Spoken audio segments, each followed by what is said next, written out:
Attitudes इसमें help करते हैं। कैसे हेल्प करते हैं? पहला फायदा, ये आपको अवांछित सूचनाओं से बचाते हैं। जैसे मैं आपको एग्जांपल दे रहा था, अवांछित सूचनाओं से बचाओ। ये जो दिमाग नाम की चीज है ना, इसमें धुआं निकल जाएगा अगर आपने इसको ठीक से इस्तेमाल नहीं किया तो। मूर्खों का लक्षण ये है कि वो अनावश्यक चीजों पर दिमाग ज्यादा लगाते हैं, काम की बात पे नहीं लगाते हैं।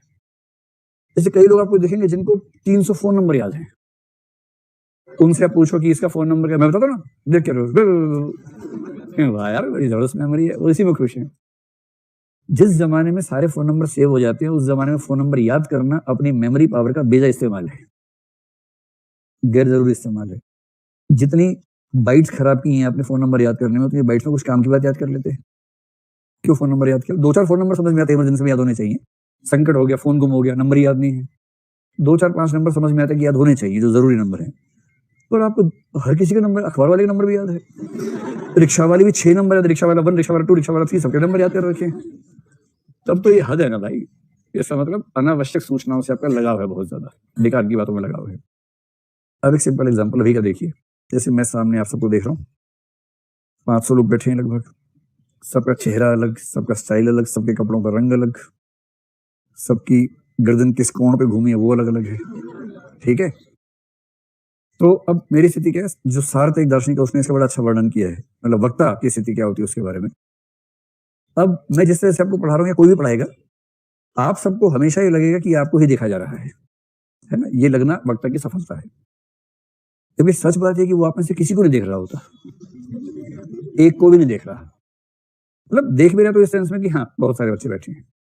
सेकंड के एक आध हिस्से में, दशमलव वाले हिस्से में किसी एक आध पे नजर जाती होगी, फिर कहीं और, फिर कहीं और, फिर कहीं और, ऐसे होता होगा।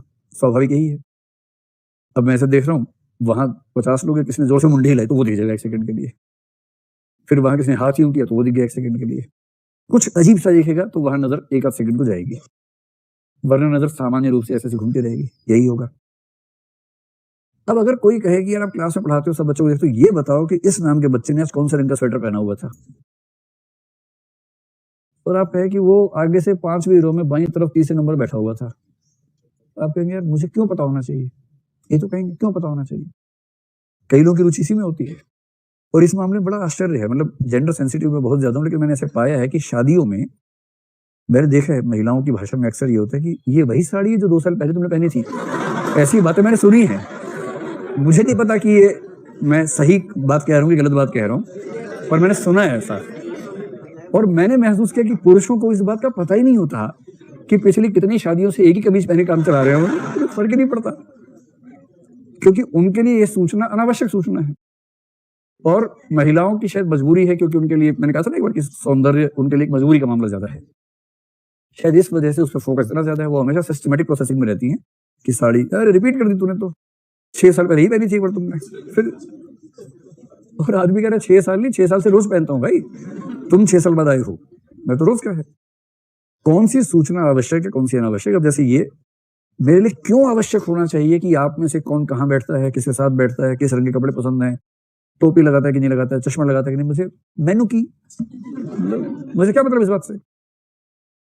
लेकिन अगर मैं अपने दिमाग को अभ्यस्त न कर लूं इस चीज के लिए कि इन चीजों पर ध्यान देना ही नहीं है, तो मेरी बहुत सारी एनर्जी खर्च हो जाएगी उन सूचनाओं को ध्यान से देखने में जो गैर जरूरी है। और आप समझ रहे हैं, दिमाग का धुआं निकल जाएगा इतनी सूचना। और जब आप घर से निकलते हैं पूरे दिन भर में ऐसी लाखों करोड़ों सूचनाएं आपके आसपास हैं जिनको लगातार इग्नोर करना होता है, और यदि आपने उन पर फोकस करना शुरू कर दिया तो आप अपना काम कभी कर नहीं पाएंगे। इग्नोरेंस इज ब्लिस जब कहते हैं ना, उसका एक बड़ा पक्ष ये भी होता है कि लाखों सूचनाएं आपके आसपास हैं, उनमें से काम की 2-4 हैं आपके लिए, बाकियों को इग्नोर करना भी आना चाहिए। एटीट्यूड्स हमें यह समझा देते हैं कि कौन सी सूचना पर ध्यान देना है, कौन सी पर ध्यान देना ही नहीं है। तो आवश्यक सूचनाओं का चयन बहुत आसान हो जाता है। जैसे किसी का एटीट्यूड है कि भाई एनिमल्स के प्रति करुणा का भाव है उसके मन में, अब वो चल रहा है, हजारों सूचनाएं ध्यान नहीं दे रहा, जैसे एक एनिमल कहीं दिखा उसको खटक से वहां ध्यान जाएगा, वहां पूरा ध्यान से देखेगा, सिस्टमेटिक प्रोसेसिंग में आ जाएगा, और बाकी हर चीज को ह्यूरिस्टिक प्रोसेसिंग में इग्नोर करते हुए चलता जा रहा है। इससे बचाव होता है ऊर्जा का, समय का, और दिमाग से क्या नहीं निकलता, धुआं नहीं निकलता है, वरना दिमाग फट जाएगा किसी, इतनी वेस्टेज हो जाती है। दूसरा एटीट्यूड जो करते हैं हमारी क्लैरिटी ऑफ अंडरस्टैंडिंग। मैंने आपसे पहले ही कहा कि मूर्ख होने में फायदा बहुत है, क्योंकि मूर्खों को कंफ्यूजन कभी नहीं होता है। जो जितना बड़ा मूर्ख उतना बड़ा क्लियर हर चीज में। तो मूर्खता और स्पष्टता में बड़ा गहरा संबंध है। और थोड़ा बहुत मूर्ख होने का फायदा भी है, बहुत समझदार होना ठीक भी नहीं है। आपको हर चीज में कंफ्यूजन हो तो जिएंगे कैसे भाई? थोड़ी क्लैरिटी होनी चाहिए। जैसे राष्ट्र का मामला है, आपने फिर से कहा राष्ट्र के बारे में कोई बात नहीं होगी, राष्ट्र प्रेम से बड़ा कोई मूल्य नहीं है, बात खत्म। क्लैरिटी है ना भाई? सारी बात ठीक है, हिंदुस्तान पाकिस्तान सब ठीक है, किंतु हिंदू हिंदू होता है, बस।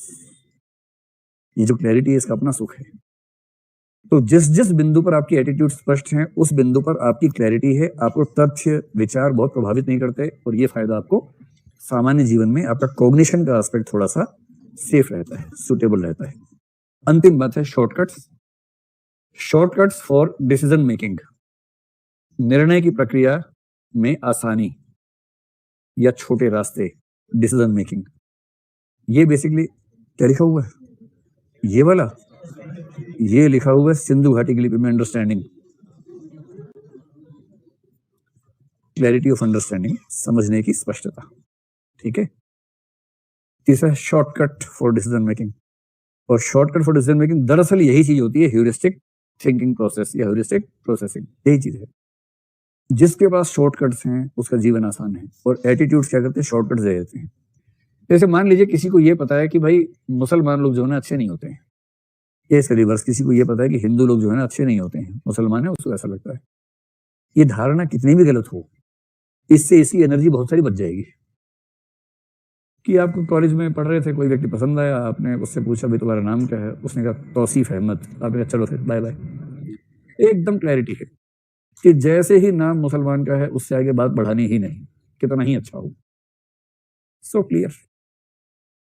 और शबाना ने पूछा किसी से तुम्हारा नाम क्या है, उसने कहा पंडित संजीव शर्मा। चलो शर्मा मत, आगे जाओ, बात नहीं होगी, निकाह नहीं हो सकता आपका हमारा, क्योंकि उसको क्लैरिटी है कि मुसलमान से ही निकाह करेंगे, हिंदू से नहीं करेंगे। तो अच्छा हो चाहे बुरा हो, किंतु क्या होता है? शॉर्टकट्स डिसीजन मेकिंग है। फैसला हो गया तुरंत, वरना 6 महीने घिसटते उसके बाद फैसला करते, तुरंत फैसला हो गया। और शॉर्टकट्स होते कौन से हैं? जैसे किसी का एटीट्यूड है, अपने पेरेंट्स के प्रति बहुत लगाव है, कि मेरी मम्मी कहती थी, मेरे नाना जी कहते थे, है ये कहानी बिल्कुल सच्ची, मेरे नाना कहते थे। सुने वाला गीत आपने? एक बहुत प्रसिद्ध गीत हुआ एक जमाने में, शशि कपूर उसमें घोड़े पर बैठे नायिका को लेके चल रहे हैं पैदल। एक था गुल और एक थी बुलबुल, दोनों चमन में रहते थे, है ये कहानी बिल्कुल सच्ची, कहानी नहीं है ये कहानी बिल्कुल सच्ची, मेरे नाना कहते थे। नाना कहते थे, नाना ने कहा तो सच्ची है ही ना भाई, फिर कैसे झूठी हो गई? तो क्योंकि मेरे नाना कहते थे इसलिए है ये कहानी बिल्कुल सच्ची।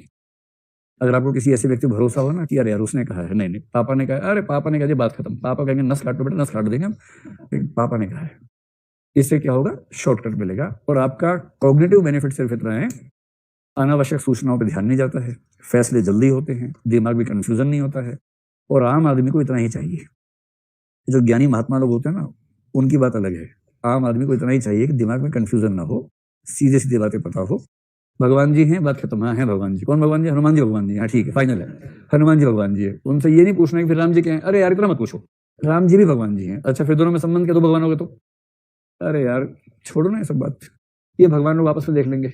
हमारा काम इतना ही है कि मंगलवार को हनुमान जी की पूजा करनी है, और राम जी का किसी भी दिन चल जाएगा, हमें तो सिर्फ इतना पता है। सोमवार शिव जी का क्यों है? भगवान के 7 दिन का नहीं होते? अरे यार दिमाग मत लगाओ। शिव जी का सोमवार होता है, शास्त्रों में कहा है, बात खत्म। लिखा है ना गीता में? नहीं लिखा है? अरे लिखा है, बात खत्म करो यार। कब से सुन रहा हूँ गीता में लिखा है, पढ़ी थोड़ा ना गीता मैंने, लिखा है गीता में बस। ये है शॉर्टकट्स, इनसे जिंदगी हो जाती है बहुत खूबसूरत, बहुत आसान। इसको एंजॉय कीजिए। जिसको बोलते हैं आपकी भाषा में चिल मारो यार। चिल मारने का काम सबसे पहले कौन करता है? एटीट्यूड, संज्ञानात्मक फंक्शन।